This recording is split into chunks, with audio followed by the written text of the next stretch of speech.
Hey Pale Horse team, this is Chaplain Karen Moore with the thought of the week. This week's thought, personal courage. Speak up. We have been on a crazy pandemic life cycle roller coaster. When we first heard about the warning signs back in January, we're like, okay, this thing is out there, but overseas. We were living in denial and shock, especially when it impacted us personally, when it landed in America.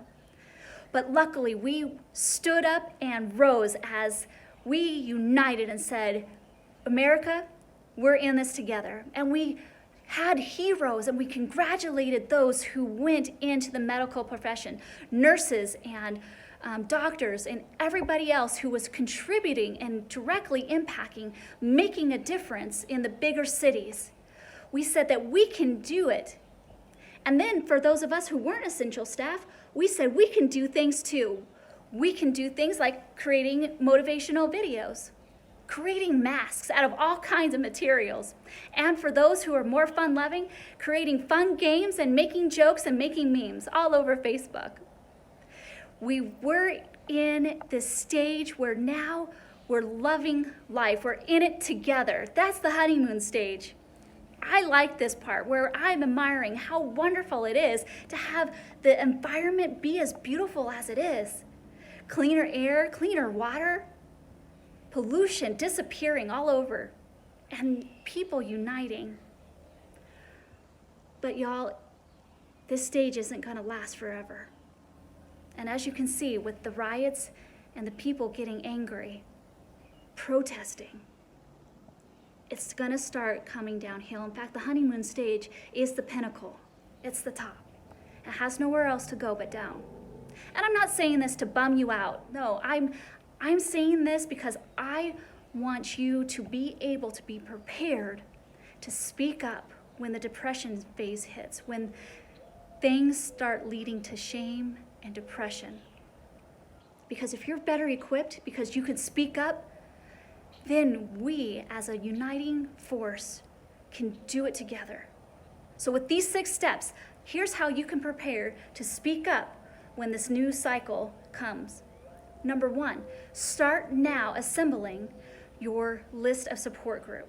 You know that person that you could call at 2 in the morning and you can cry all night on their shoulder or into the phone, and they're there to console you? That's the kind of person you want. Somebody who is going to take you seriously when you are at your worst. Because then you're confident enough to say, I need help. I'm not okay. And friends, it's okay to not be okay. So have a list of 3 to 6 folks who you can call. Put their contact information all together, all their social networking, everything that you know about them, so that you can have the courage and empowerment to speak up when you're in the pit. Number 2 is be thankful. An attitude of gratitude goes a long way. Studies have shown that those who exhibit an attitude of gratitude are less likely to be in despair and a depression. They're also more likely to succeed out of a crisis. So start today, literally. Get a notebook. Start making a list today of things to be grateful for, because it's going to matter when you hit that pit. That way you can speak up and be grateful. Start with simple things. For instance, I'm thankful for electronics. I'm thankful that I have a job. I'm thankful for indoor plumbing. Very thankful for that. I'm thankful for my family and friends, and I'm thankful that I have my dogs with me. 5 simple things, easy to list off.